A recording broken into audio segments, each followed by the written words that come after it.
দেখছি।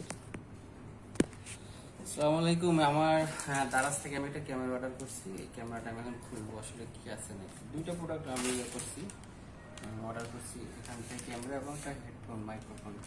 আমি একটা খুলি, ক্যামেরাটা ধরে দেখি।